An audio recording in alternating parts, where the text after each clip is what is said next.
And so we go to the songs. So I guess my final preface before we start the actual songs. To me, this is a greatest hits album, which I will elaborate on as we go. But I like every single song on this album. However, because there's 150 of them, some of them are just going to get a "wow, that's a good song" comment. So we can pass through any songs that you guys are just like, "That's a great song." I think that's totally fair, especially given the fact that we've already talked 90 minutes and we're just now getting to the record. We have completely consumed your podcast with our normal format. No, this is perfect. No, this is exactly what I wanted. And I was going to say, I think that's the interesting thing that we'll get into with this is there is some different textures on these songs, but I don't think these songs are as distinct as, say, like a, early Genesis album where there's like 7 ridiculously different songs. They are I think that's fair. Yeah. Some variation of Turn to Stone. So Turn to Stone, the first song on the album, is the first song he wrote for the album. And, just a song, incredible propulsion. And this introduces the first of what Jeff Lynne calls his wizards. And that's the breakdown. Oh, yeah. And it's a bit that just takes you out of the song a little bit, kind of like refreshes what could just be a tube of beautiful sci-fi strings, that groove very well and stuff, but it's such a good production trick to break up the samey kind of song. And this is the first of his kind of like Queen sounding moments. But here we are, Turn to Stone. I think the Queen call out is pretty obvious and dramatic in regards to that. I think for me, when I was listening to this, there are a couple of lines in here where, again, very deceptively, I think Jeff is singing very aggressively, which is kind of cool because I've never, ever once thought that until last night listening to it in headphones. I'm like, oh, wait a second, Jeff's really going for it here. Now, one of the questions I have, and I don't know if either of you are aware, and it's interesting given, Tandy's sort of evolving role from bass player to keyboardist, are we hearing, like, is this song basically all keyboards, or is there like a really affected bass going on? The musical bed of this is actually quite shocking when you look at it sort of under a microscope. So I think the low part on this song specifically is like a low moog, like the you can hear that there is some stringed bass elsewhere, and he does use a lot of, as you said, Kelly Grochette or Groquet or Croquette plays bass on this album, and you do hear like a bass going on in the background, again, stringed bass. But the bed, as you say, it is a combination, obviously, of the strings on one side, but there's a lot of moog kind of sound. Yeah. Space sound. You can hear what I would call a normal bass more easily on the other songs, but this was like, this sounds very electronic in some form or fashion to me. Yes. Yeah. So there's that. The thing that's crazy about this to me is that it's sort of that shuffle the whole way through. But the affect to me is more like almost that industrial the 16th note and it's not there, but it feels like it is. Like you feel like that there's that movement, the constant pulse. Yeah. Yes, yeah. So and I agree. There's whether it's a bass or just a direct guitar that's just like. It's there in the mix, but it's just perfectly electronic, I think. Yeah. And I actually think, and we'll come down to the second song, It's Over, part of the propulsion that you're getting from these songs, obviously it's not just literally a cowbell on the like 1 and 8 or whatever, right, or the 1 and 3 or whatever it may be. There is a bit of groove to them. I think what Richard Tandy's actually bringing to these songs, and you can hear it most on It's Over, is the keyboard is adding the offbeats and the ghost notes and all that sort of stuff. I think he's actually bringing a lot of rhythmic elements into the songs, in addition to all the cool oral A-U-R-A-L elements going on. Yeah, I love it. And I think that's an excellent point. And I didn't, when we talked about, Richard in sort of the preamble portion, I didn't bring it up because I figured we would get to it in a place like this. part of, the art, if you will, of working in this structure, this band format, is how do you balance out the keyboards with the strings? Because a lot of times, certainly in prog rock specifically, and in other types of music as well, it's almost like you can have keys or you can have strings. You can't have both. And ELO, and this is a good example of that, is able to sort of have those two things simultaneously reinforcing each other in a way that I find is really, really cool. But the other nice part about, and in this particular point, is that, like, that piano break, right? Like when you go to a classical instrument, if you will, that's not electronic, and it's still so beautiful in the middle of the rest of this. I find it delightful. And I would say, on a broader point, with the beautiful Jeff Lynne vocal arrangements on the song, I just can't believe this just lived in his head. Right. I actually think that's probably why you need Jeff Lynne at the top directing and it's not chaos, actually. That's the whole point, directing the not chaos. And he keeps delegating to Richard Tandy and Lewis Clark, kind of the actual orchestration part of the bits. I think the fact that it's a benign dictatorship really is what makes this whole process work. And people fit in around his vision. I think so. And for me, like, one of the things that really stands out about this specifically is the way that the strings sort of interact and wrap around the vocals in the chorus. I find to be extremely delightful. Yeah. Yeah. I think it's just this wonderful pad. Yeah. And this song has another fantastic whizzit at the end, the "Don't Shed a Tear" at the very, very end. And again, what could have just been a constant stream of Turn to Stones, there's so many of these elements that I didn't really get that bored listening to the album. I could admit that you could get very lost. Yeah, I talk a lot about the geography of albums. I think albums like Dark Side of the Moon probably have the best, where it's where you are in the album. This album, you could change every single song top to bottom, mix it up randomly. You'd have no idea where you were. It's funny because it's just good. I think you can get lost that way. And yet I was just going to say, I think, like, particularly these first 4 or 5 songs are just tracked so nicely. And part of it is just like you said, that ending of It's Over into the intro of Sweet Talking Woman is into the intro of Sweet Talking Woman. It's just a great craftsmanship, and tracking is fantastic.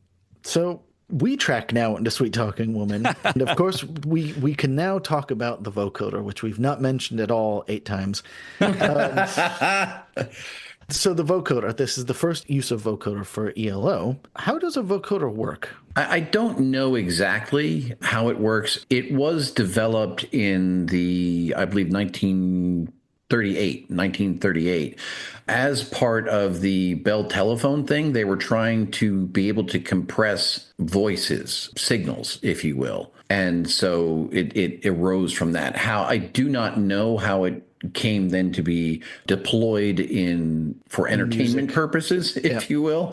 Obviously, modern vocoder is just you buy yourself a plug-in for your workstation and away you go. So I don't know any more than that, unfortunately. And as far as I understand, the rawest version of how this works is it just compresses all of the other frequencies down into just, at least for entertainment purposes, compresses them into discrete bands. Kind of the same concept as autotune. Obviously, autotune does something different, but where it's, instead of having the full range of human speech, it's just you get these little bands, and they're so tight that it sounds alien, which is why it sounds alien.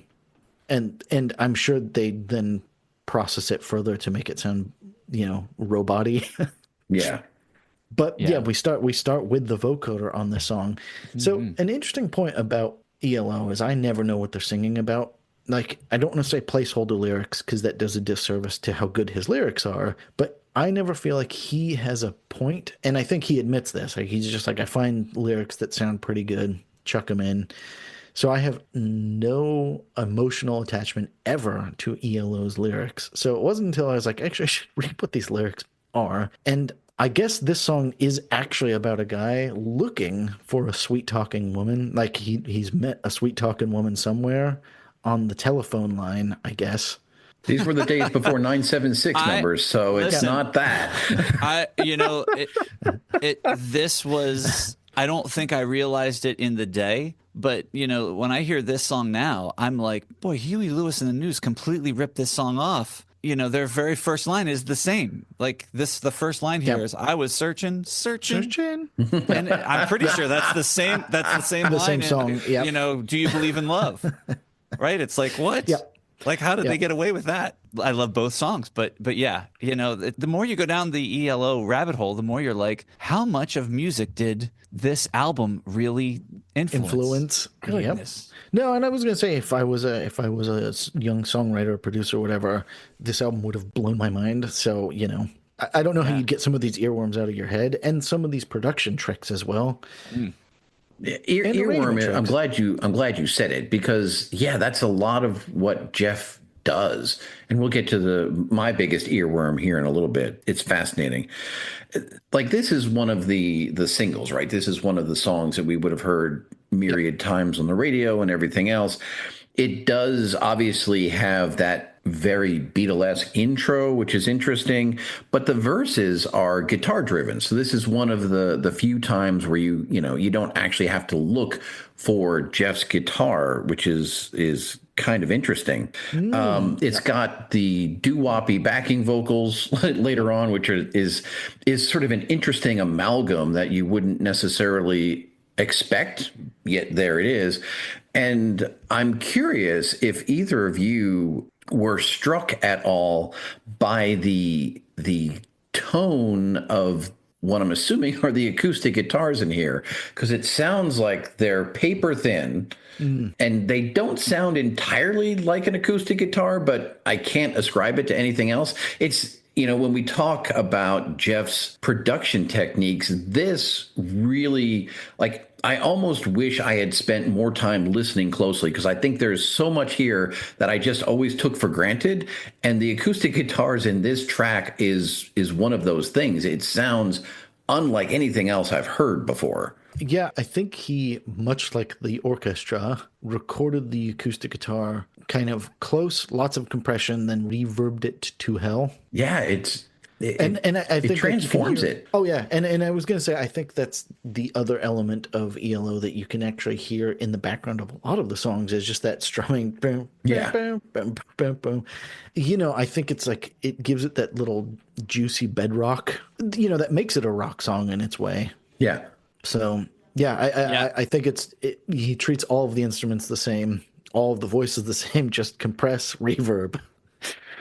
And it's in the wikis. He goes into pretty specific what he's playing. So they list 2 ovations. I'm assuming those are the ovation guitars that we have all come to know and love. Yeah. But I feel like the multiple tracking of the acoustics is sort of like it's definitely, this is the part that throws me into the future, because this is what we're hearing from the late 80s into the 90s, and I think it's so much fun, and it's just, this is like the original, this is like the OG of the quadrupled guitars, acoustic guitars. And actually, it's funny that you mentioned that, where it's again, another musical strain I had not thought about is the 80s, mid 80s alternative music, and I'm thinking here of like XTC or whatever. Yeah. That kind of sound where, again, it was compressed, it was large, and it was just guys playing acoustic guitar.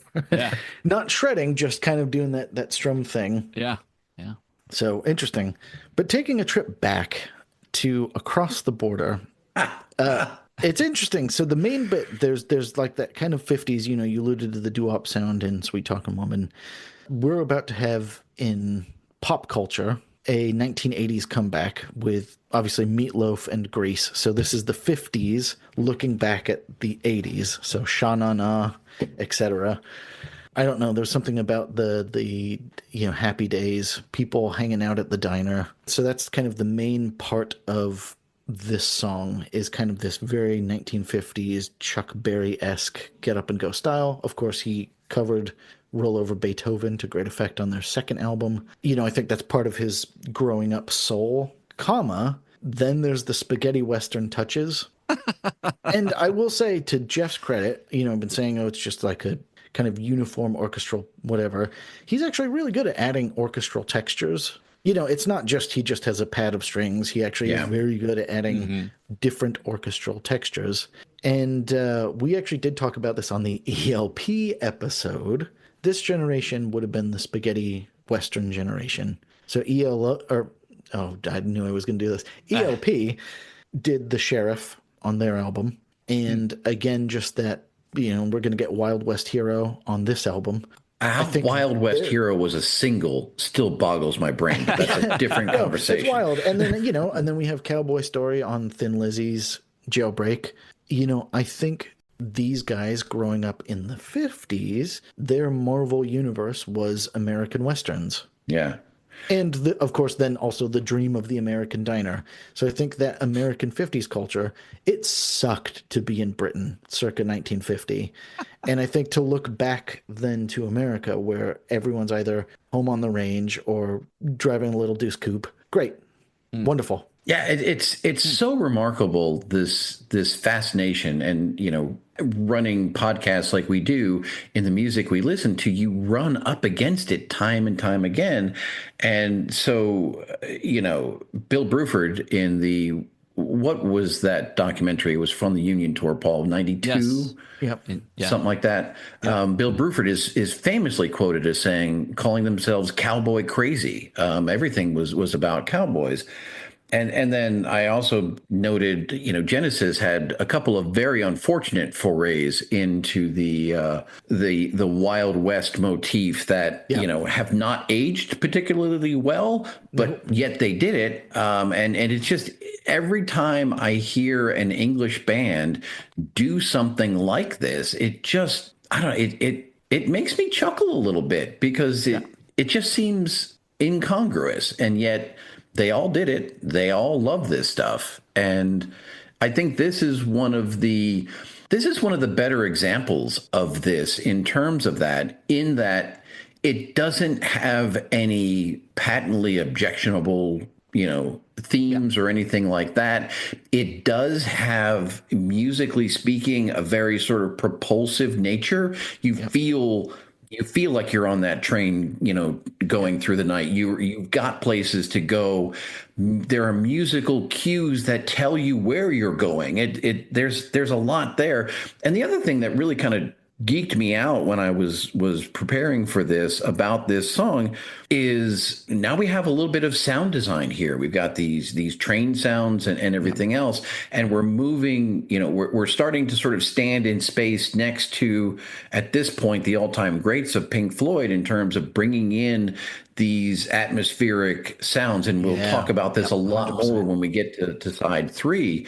But it's very cool the way that they do it here. It's excellent. Yeah, no, I fully agree with you on the sound design thing. Obviously, in addition to all of the wonderful music that's going on, kind of incidental sounds. And then, as I touched on, I think the cowboy crazy thing is just Britain sucked. Yeah. And you're just looking across, you're from Birmingham in the 1950s. I can't imagine that was wonderful, where it's like the Wild West is just a mythic place where you can strap on a 6-shooter and get a horse and go be free. And, I also think, this is me putting people on the couch now, these are musicians as well. They've chosen the troubadour lifestyle. Yeah. They're people who extra want to go to their Wild West, whatever that may be. And this is, again, Led Zeppelin, the spirit of America. You want to break it in America because America's that place. And, 50 years removed, right? Because when this came out, I was a little kid. I didn't really get it. Val Kilmer passed away recently, and I've been seeing a lot of clips of Tombstone, one of my all-time favorite movies. Absolutely love it.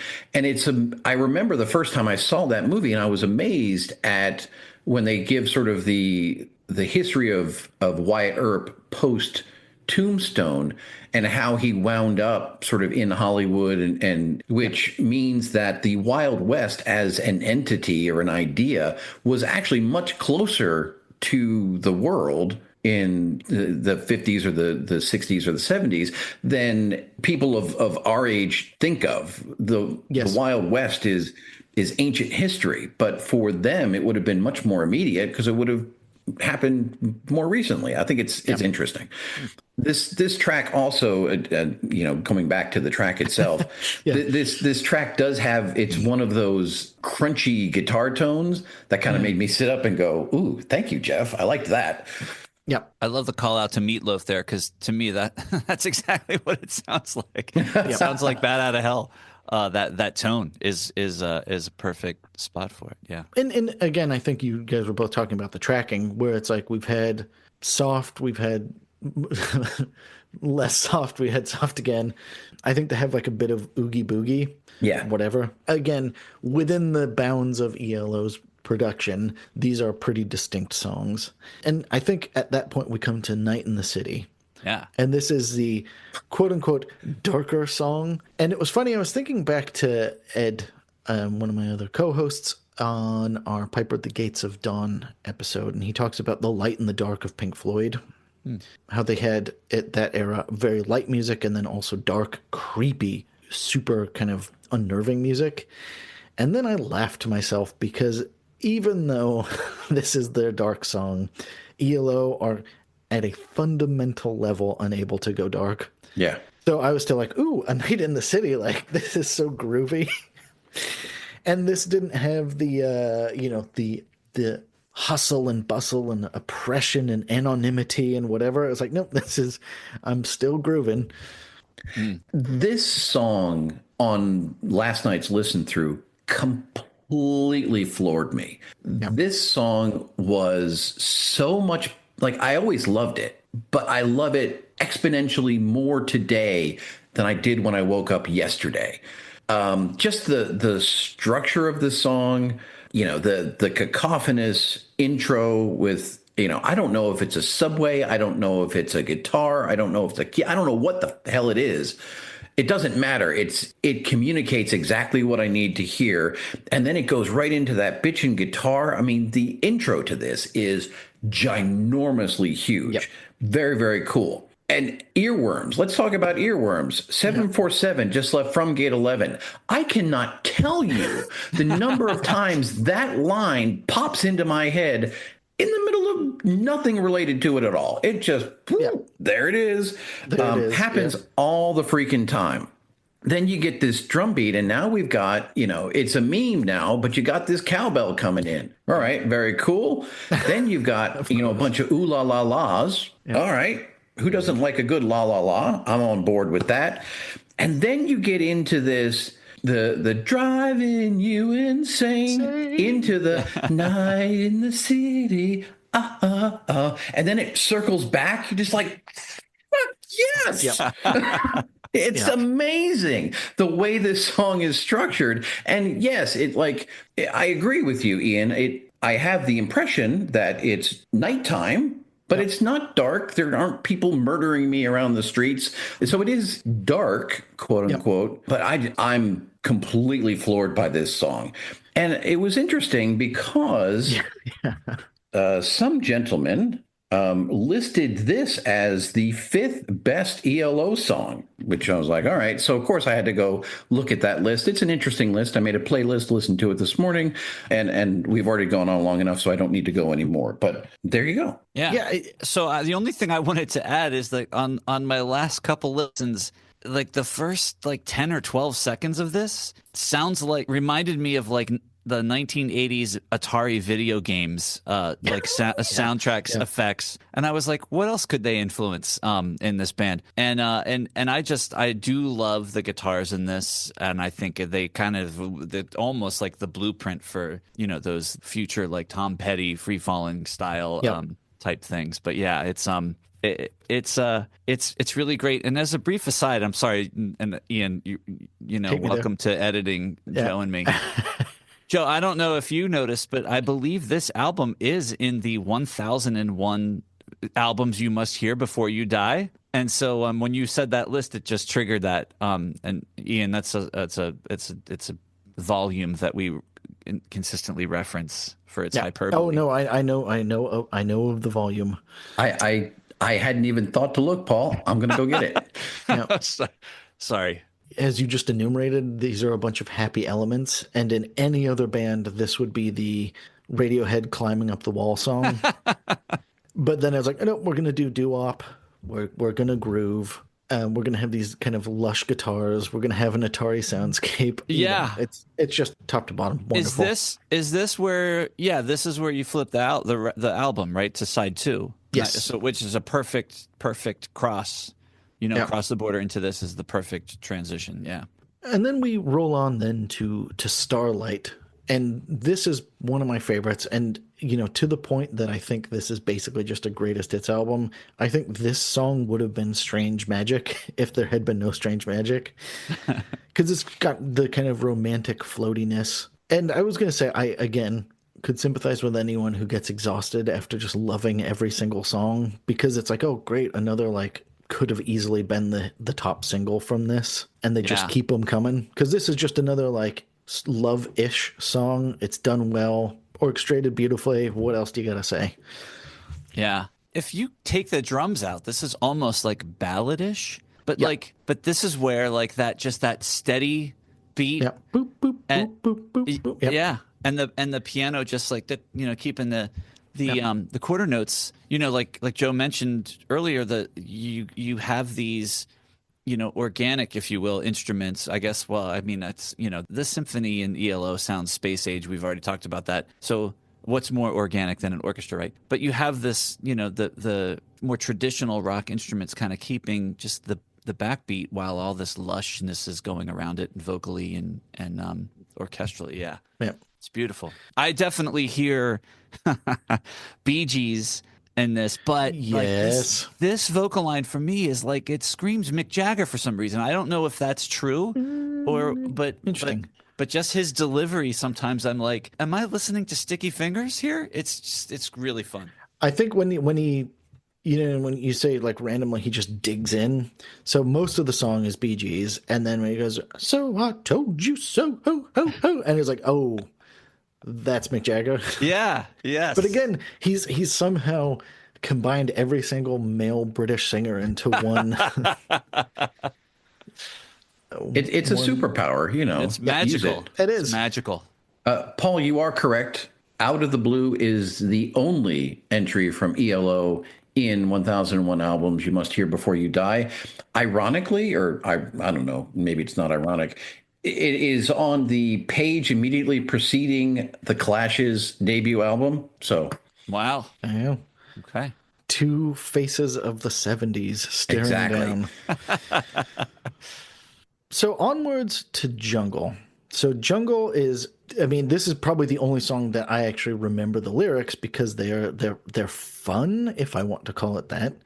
It's maybe the only breathing space really in this album, and it's just a guy wandering through the jungle, and he stumbles upon a moonlit animal party. And it's funny, there's kind of a hippie in the garden theme going on here, like the world is just singing out in harmony. But musically, this is a stomping hootenanny. I love that. And it might be a shit kicker. It might be a barn burner. We're not exactly sure. Not sure. Not entirely It is sure. a hootenanny, though. But it's a hootenanny. And it's funny because it's like, this is the only song that sounds different to every other song. This is the only one. And for that reason, I love it. I think if you said like, oh, here's a random ELO song, I'm not sure I'd love this song. But because of this album, I was like, yeah, this is one interesting pearl in a string of diamonds or something. It's fascinating. I'm well documented in having a general problem with whimsy. Certainly English whimsy being interjected into my musical pleasure. And yet maybe it's the 8-year-old in me that absolutely loves this song. By all accounts, it should be absolutely abhorrent and goofy. And yet I find it to be extremely charming in a lot of different ways. Even just like the way it sort of fades out into the alarm clock going off at the end. It's like there's a reason for all of this. You're having this fun dream. It's Yep. not just whatever. Paul, I'm curious, when you were listening to this, did you have any flashbacks, good, bad, or indifferent, to Fish's zoo class? I did not to that specific. I was flashing back to something, but I couldn't figure out what it was. Maybe I'm just repressing certain things. Might it be Lime and the Coconut by one Harry Nilsson? I was thinking there's a suite of, and actually we touched on it earlier, Obla Di Obla Da. Like there's a suite of novelty songs, and the great irony of all this, I was looking at it was the total streaming counts of all of the songs of various bands. It's a rabbit hole I'm sure I've gone on many times. And what struck me most was that Obla Di Obla Da, whenever this count was, came in at number 19 Wow. out of the Beatles' 200 and something songs. Jeer Maker came in similarly in the top 10 Wow. of Led Zeppelin's all songs. You know, these are their novelty songs, but if it's done, dare I say, well, done seriously, Yeah. again, it sticks out. Like, it's like, oh, do we want another Stairway to Heaven, or do we want Jeer Maker? I don't know. And, you know, do we need another Let It Be, or can we have an Obla Di Obla Da? Like, Wow. let's party. Yeah. Yeah. Chuka Chuka Hulale. I mean, you know. I it's funny. I kind of think on Jungle, it's sort of funny to me that all of the percussion, it's like it's such a stereotypical thing to put all these auxiliary percussions in something where you're trying to evoke a jungle type of Do you know what it made me think of? It made me think of elementary school music class. Oh. When they would bring out the box. Here, you have a triangle. Here, you have the shaker. You have the block, you know, whatever the case may be. You can almost imagine that in the studio, right? Yeah. Yeah. But the one thing about this song that's kind of funny, we talked about guitars a little bit. Like, you never really think of ELO as a guitar band. But in my life, when I think of ELO songs, like, kind of go around the same, like, it's very easy to think about the song and go, like you would be doing to a guitar riff. And while the guitar is present here, it's not just guitar. It's a whole sort of vibe. And so it's impressive to me how tuneful. And it feels like that same guitar presence like I would think of from like you know, hard rock, classic rock, whatever. But it's congos. Exactly. Yeah. No, I'm 100% with you. Like I think Jeff Lynne really came on as a songwriter in this sense, and I think this is where everything has a real rhythmic and melodic thing, like you say, like a normal guitar, where you're like, yep, I can hum along to that quote unquote riff. Yep. So we go on to Believe Me Now, an instrumental. You know, he didn't write vocals for this one. And I think the same way about The Whale, which we'll definitely get to in great detail later. I think the album actually could have done with a few more instrumental interludes, because I think he can really add his texture and really explore the use of an orchestra. And I actually think this and then The Whale are thus, again, kind of more different songs, because he doesn't have to figure out how to put his voice in. I absolutely love this song, and I love the way that he uses it to sort of, in some ways, palate cleanse from Jungle. Yeah. And set the stage for Stepping Out. And the two really go hand in hand for me in that regard. And I find it to just be exceptionally intense and powerful. And I was thinking about this in the view of my 8-year-old self. I'm thinking that this was likely one of the first songs that I ever felt. You know, and it was just like, wait a second, why is, you know, what's going on with my body as I'm listening to this music? Again, 8-year-olds, you got to start somewhere, right? I'm not saying this is the be all end all of that sort of music, but for me, that's that's sort of how I resonated listening to this. So I think it's really cool. It is a great transition. It's so freaking dramatic, the Yes. piano Yeah. and strings. And, listening to it this go around, whenever he's like screaming at the beginning, it reminds me now of hip hop. Like I hear that stuff in Oh, interesting. like, Yeah. when my kids are listening to their hip hop and rap. It's crazy. It's crazy.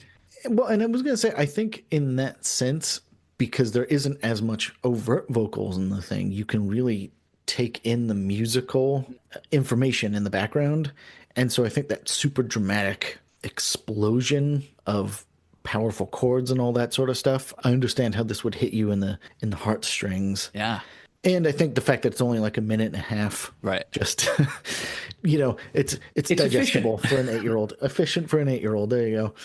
I do wonder if they were like sitting around going, "Do you think we need the vocoder in this one? Yeah, let's just go ahead, put it in."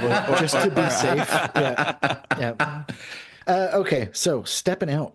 I actually have very few things to say about this because this is just another wonderful swelling ballad. It's one of the few lyrics that I actually paid attention to because I think he's actually talking about something in this, stepping out into a new life, moving on. You can hear the emotion. He delivers it well, but this is just, again, musically, another wonderful, big swelling ballad with amazing choruses. Any further thoughts? This is the one weird song where like I feel like we're talking about all future, and every time I listen to ELO now, I'm thinking, my God, this is so futuristic and musically. But this is one that beautiful guitar arpeggio that goes through this really actually reminds me a lot of the music of Genesis that's happening right now. We talked about it, Wind and Withering, Trick of the Tail, that Steve Hackett arpeggio things happening. It's almost like I feel like, did they bring Steve Hackett in to play on guitar on this? It's Yeah. Great use of the vocoder as well on the outro. So we like that. And I like the fact, and again, this is my geek is side 3 of this, the Concerto for a Rainy Day. So I like how lyrically this closes out side 2. So you're about to go to side 3, and it introduces this idea of the rainy day, the rain as a motif. And so I just think that's, a cool kind of bonus. Which is then when we flip it over. Well, actually, we don't flip it over. We get a whole new record disc for the second vinyl, Concerto for a Rainy Day, Standing in the Rain. So this side 3, so to speak, is a continuous set of music. The theme is weather related to emotions.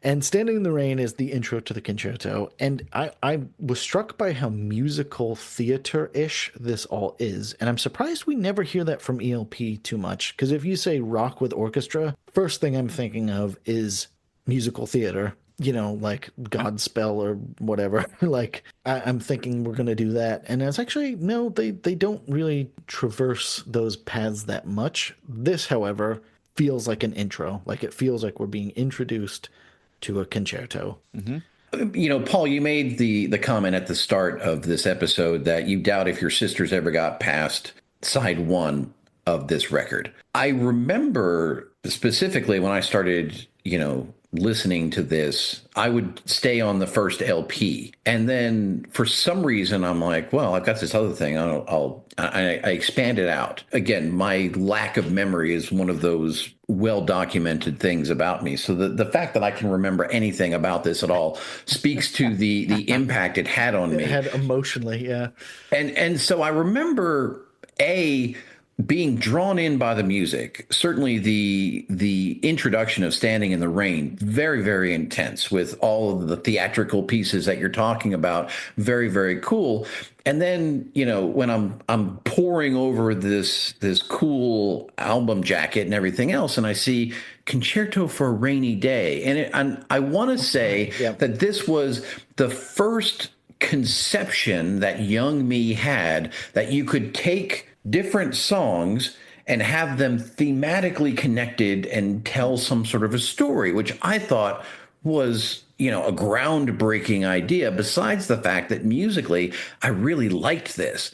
And oh heaven, if it happened to be a rainy Saturday when I was playing this. Like I was like, oh, yes, let's put on the rainy day music. It's going to be great. And so, yeah, for me, this whole side just geeks me Opened your out mind. Yeah. like there's no tomorrow. And I'll try to limit myself with regards to that because I don't want to bore everyone any more than I have already. But yeah, that's how I still react to this. I think you had mentioned, sort of carrying your old vinyl around until the vinyl renaissance happened. I did the same exact thing. I've moved chunks of vinyl throughout many years where I had no mechanism to listen to them. And even in those, I remember I specifically went out and bought the CD of this because there were times throughout my life where I just wanted to listen to side 3 of this record. I needed to listen to these 4 songs or 5 songs, whatever it is, together. And so I always had to have an ability to do that. And many a time I would put it in and just skip until Standing in the Rain. Bad boys. Yep. And then I'd have my fun.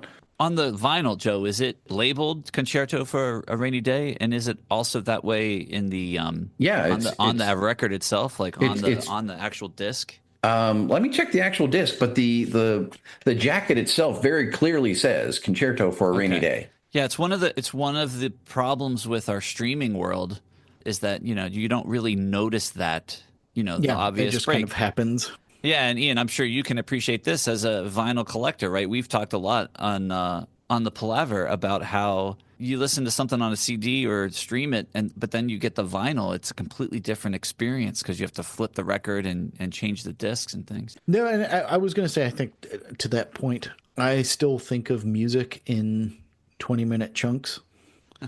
You don't have to like every side of every album all the time, but like the side of an album is a 20-minute musical arc. Mm-hmm. And then you can flip it over and start another 20-minute musical arc. And that's what this is. Like, it's just this wonderful, easy build. And the next song on Concerto for a Rainy Day, of course, is Big Wheels.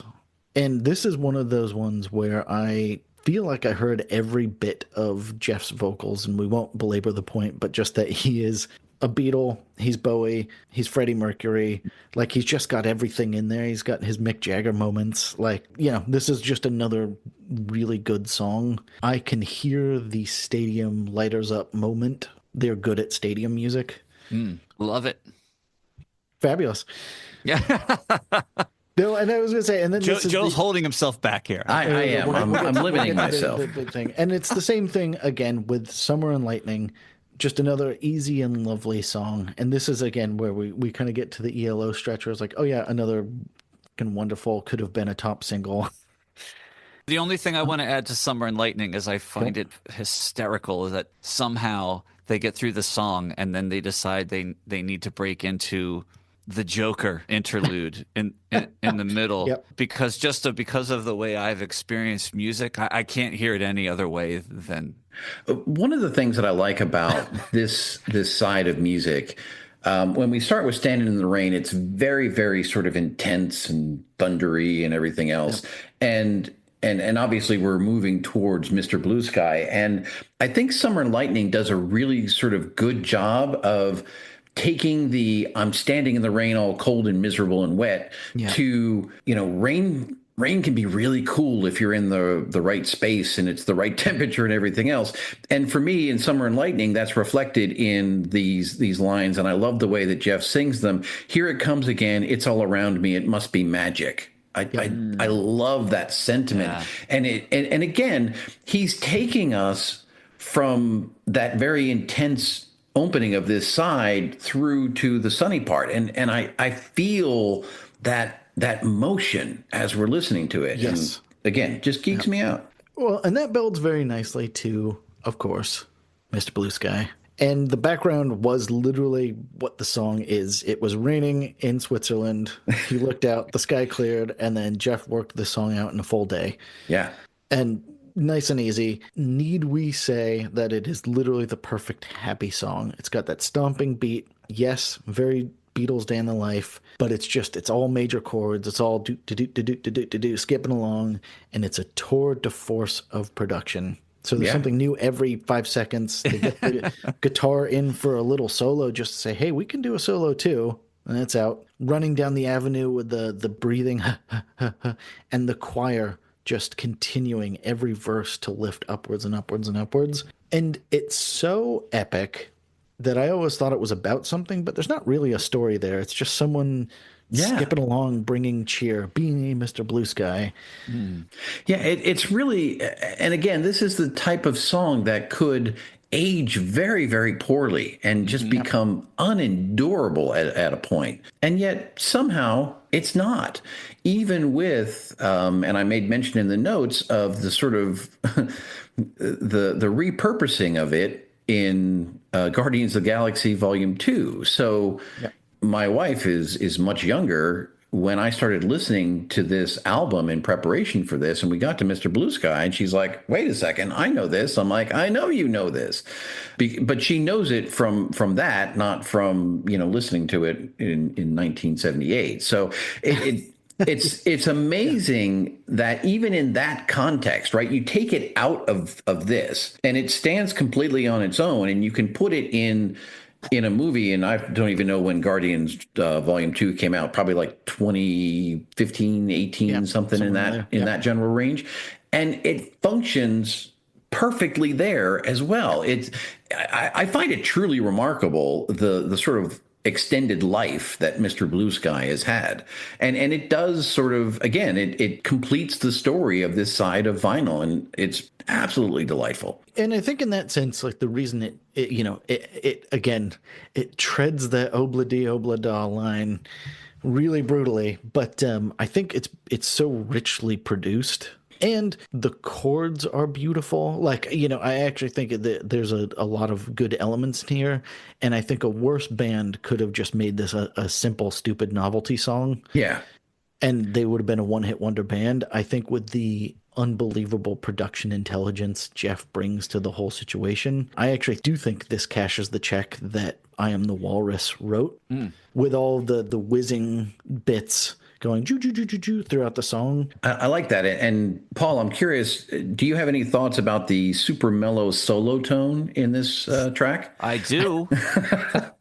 It's fucking outrageous. I love it. Yeah. But it is sort of like the culmination of everything that Jeff Lynne has to offer. Yes. And that beautiful understated guitar tone is just, I mean, I just want to hear it every day. Yeah. And it's beautiful, yeah. And I think, again, a less able producer would have been like, oh, you love this tone, but we'll give you all 4 minutes of it. And it's like, Yes. no, you get 15 seconds of this Yes. beautiful, creamy jazz tone, and then we're back to cowbells. Like, but it leaves you wanting more. Yeah. And even at the very end, we get vocoder. So there's something for every palette in there. So we flip over one final time to Sweet as the Night. I have literally nothing to say about the song. I love this song. It's another great song, but yay, it's another really wonderful song that could have been a single. The only thing I'm going to say is that this go around, I'm listening to this, and all I can hear in my head, in like the back of my head, is I'm pretty sure the Eagles ripped this song off. Although I don't know, maybe, I forget where the Eagles fit in the mass, but this is like Take It to the Limit for me. Twist, Take It to the Limit is 2 years before this, or 3 Is years it? before this. Yeah. So then there's that. Yeah. I feel like I'm thinking this song is all Eagles. It's actionable. It is. Maybe that's why Milton Bradley maybe said, "Hey, you come after us for Simon. We'll sick the we're Eagles going to drop on you." we're going to drop a dime on the Eagles." I find this song to be actually quite a banger. I was surprised. Yeah. Again, I was so obsessed with side 3 that I never listened to side 4. Even when I bought the CD and whatever, I very rarely listened to it. So I was almost a complete neophyte with side 4 when we started preparing for this, a few handful of weeks ago. But Sweet as the Night really, really kind of grabbed me. I thought, wow, this is really great. So I was surprised. I forget who said this, so I'll credit whoever it is, but that it's a song full of choruses. And it really is just like another one. You're like, ah, okay, lighter's up again. Here we go. And it's, such an interesting way to start the last side, especially when it's thrown in juxtaposition with the whale.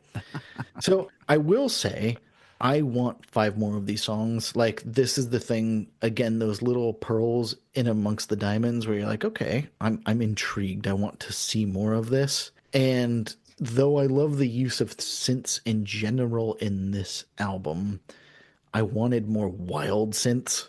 And this was like, oh, what a good taste. And maybe this is the ELO jazz tone where it's like, no, maybe I only needed 15 seconds of it. But I think Richard Tandy's use of the synths with their really spaceshipy inorganic sounds are the thing that blend so well with the organic string sounds. And I think you do need the yin and the yang. Yeah, I think that's an excellent point with regards to this, just how this album works so well. But this is a very distilled example of that. So yeah, I really find myself enjoying this, and I can't say I would have thought that I would have ever asked for more of the whale, but yeah, You do want more whale. I want more whale. Give me more whale. Yeah.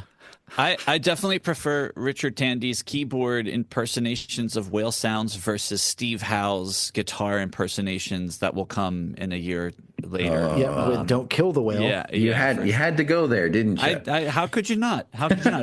It was very, very passé at the time to sing and write music about whales. Some flesh to this. So what you're referencing, of course, is Don't Kill the Whale in 1978. So Katie and Roger Payne record the humpback whale sounds and release the album Songs of the Humpback Whale in 1970. Wow. I don't know why it took so long for these bands to cook up their whale-themed music. But I think this is a very groovy post 1967, like we are all on God's green earth grooving together in the Garden of Eden feeling, like, oh, we can speak to the whales at some point. I don't know what was going on specifically with, ELO and Yes at this specific time. I'm going to suggest possibly that it had to do with, I want to say Greenpeace's movements becoming more prominent, and also a little piece of research that we did during the time of our discussion of Tormato was that 1977 and 78 is the peak use of marijuana, at least in the United States. So I have to assume it's a global phenomenon at that. So I think the combination of Greenpeace, the album, which I did not know about that you just referenced, Ian, and the use of marijuana could have possibly contributed to musicians suddenly thinking they could speak to whales. Speak to whales. Well, it's just such again, even though this is 10 years later, it's such a groovy summer of love idea that we could be talking to these intelligent beasts, that they then explore, of course, in Avatar 2. Star Trek 4. Don't forget Star Trek 4. Star Trek 4. Star Trek 4. Fabulous. So we go from the ocean to something else that's blue, Birmingham. For Birmingham Blues. So this is just a nice classic band on tour song. I actually didn't get the sense that the tours were particularly fun. Certainly for Jeff Lynne, who I get the sense just wanted to be in the studio. And speaking of this tour more broadly, this is the one where they roll out the spaceship, which by accounts didn't actually really work for the band because the acoustics were awful and the heating was really bad, like it trapped the heat or something. But I have to imagine that the band, like, it must have been an interesting style of tour where you have an orchestra, because they did tour with an orchestra, rather than four, combustible, drug-addled personalities. It must have been a very different type of tour. Yeah, so. I really don't have much to add. When I hear the discussion about them having sort of the spaceship set based on this cover and everything else, it reminds me of the elaborate Roger Dean stage sets for Yes, and like, no wonder the music industry sort of veered the way it did, because the whole damn thing was probably becoming prohibitively expensive just across the board. It seems like during this time, they just were like, everyone was so into doing whatever. Like, we can think it, we can create it, let's do it. Do it. And and then And then and someone then had to probably sign the checks. yeah, well, and then 2 weeks into it, they were like, "Oh God, why are we doing all of this? This is it's very similar to if you're a gigging musician, right? Yeah. You're like, I'm going to bring this and this and this amp and this pedal, and we're going to use this, and then like a couple months into your performing, you're like, you know what? I'm just bringing this guitar and this speaker, and I'm just this is going to be fine. You pigs get this slop. That's all I'm giving you. Yeah. Right. I mean, this is funny to me because it's, I mean, pretty obvious the "Love Will Keep Us Together" vibe of this song, Yep. which came out a couple years before, and then I just had noted the quick nod to the Rhapsody in Blue that comes out in the intro before that. That's all I got on this one. Yep. And I was going to say, I think this is there, obviously, in so much as you can in basically 3 songs, the experimental side, because we end on Wild West Hero. And I actually think this is an incredible sunset song. Like, this is them riding off into the distance. I actually think it's really powerful. He captures kind of the cowboy riding off thing, all the incessant change-ups in the song keep it interesting. But I think the secret to ELO is that they don't take it all too seriously. And you talked about his vocal performance, that he kind of he's got this easy breezy way about him. And I hear that with this song. Like, it's like almost like he's whistling, even though he's singing, but he's kind of just, he's riding off. And the whole thing is so easily and so well done. It doesn't challenge you in a painful way, even with the changes, and they ride off. That's that. And there you go. There is a modern day keyboard sound that we're all just sick of, which is like the piano sound with strings that, so you hit piano and strings button.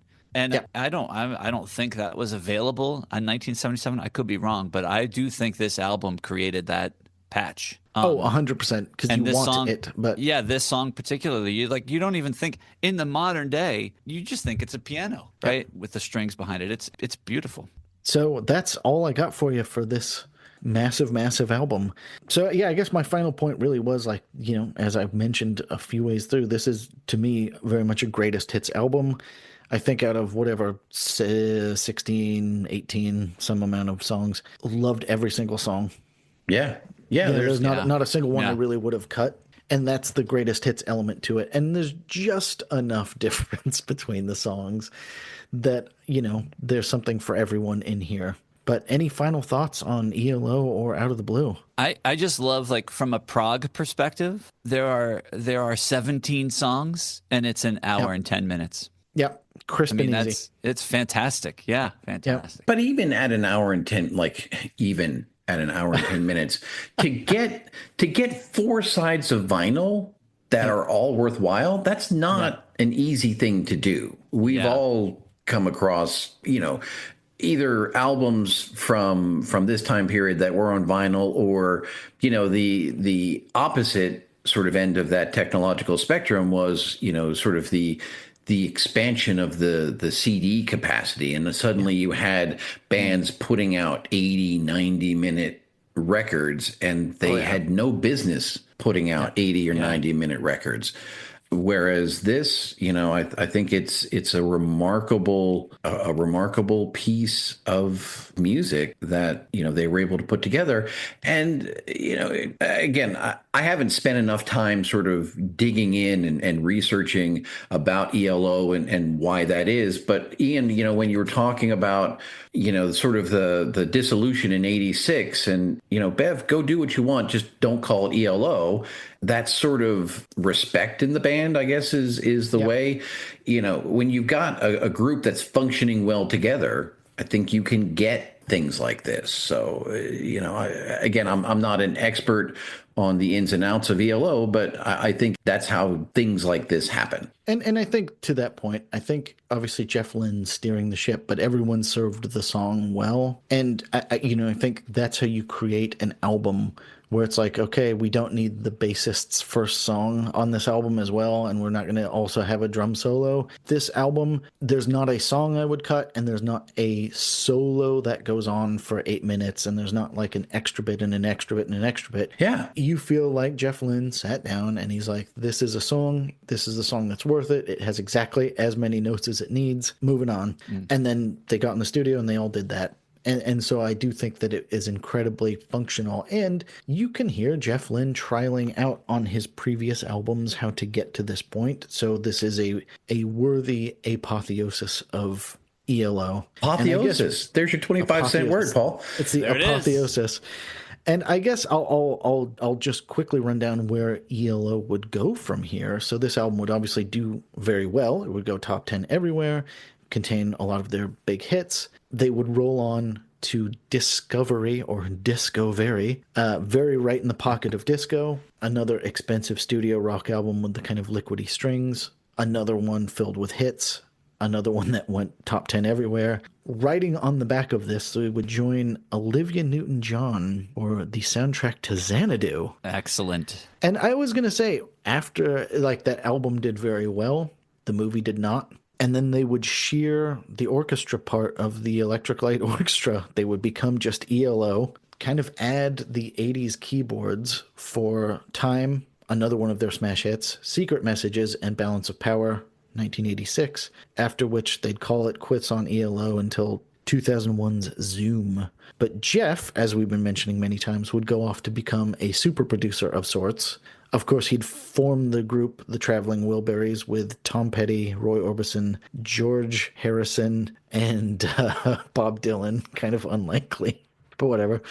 And then would do Tom Petty's Free Falling, George Harrison's 1986 solo album, the Beatles quote-unquote reunion songs. Like he was making his stamp in this era. So yeah, that was ELO. And that was out of the blue. Absolutely spectacular. Yeah, I guess I'm going to call it there for now. Good. We've said everything we need to say. Oh, yeah. I think we've said more than enough. I mean, I think the only other thing I wanted to add is I don't know if it's because of Xanadu, but there is part of ELO that every time I hear it, I want to strap on my old four-wheeled roller skates and just kind of take a spin. It is absolutely because of Xanadu.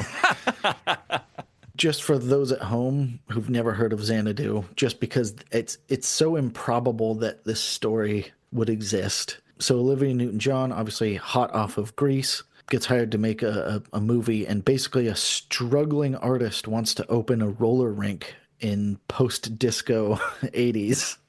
Well, I guess we're right at 1980s.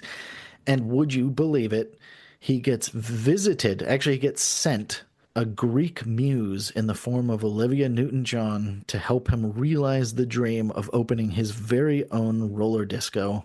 I mean, by 1980, the Greek muses didn't have a lot going on, so... The 80s was a dark decade. So anyways, That's been Out of the Blue. I have been your host, Ian Prize, and this has been a Sort of Young Person's Guide to Prog Rock. Find us on Instagram at ProgFrogPod. If you have any longer thoughts, queries, or questions, hellofrog@gmail.com. Rate us wherever you're listening. And I want to extend a very heartfelt thank you to my special guests, Joe Beauclair. Thank you very much. It's been an extreme pleasure talking about this album that young me holds so near and dear to my heart. Yeah, no, it was lovely to hear your passion for it. And of course, Paul Zotter. Thank you for having us, Ian, and thank you for educating me on the actual plot of Xanadu, because I did not know it until just now. You know, honestly, it got dropped off the Common Core curriculum, and I guess final thing, you guys are from the podcast Progressive Palaver. Anything else you want to plug? You are currently doing Kansas and Sticks, a gruesome twosome. Yeah, we've just finished up releasing those. We actually recorded them about a year ago. That's how long our editing takes. We are about to move into a small segment where we consider a lot of the remix albums that have come out fairly recently. So a couple Fish records, a couple of Pink Floyd records, things of that nature. So it's kind of fun to go back and revisit some of these records. We're kind of gathering our energies as we're getting ready to embark on another large segment on one of the pillars of prog rock, to be determined at this point. To be determined, excellent. But we've got a couple of options that we're considering. So we're just kind of, like I said, collecting our energies before we dive into a 13 or 15 album segment. You're currently on The Whale section. That's right. Epic conclusion. No, fantastic. So, there you go. Listen to them on Progressive Palaver, and that's all I got for you now. Next time, we continue our mid-season madness with some psychedelic Beatles and maybe, just maybe, some Gentle Giant. So I will see you all very soon.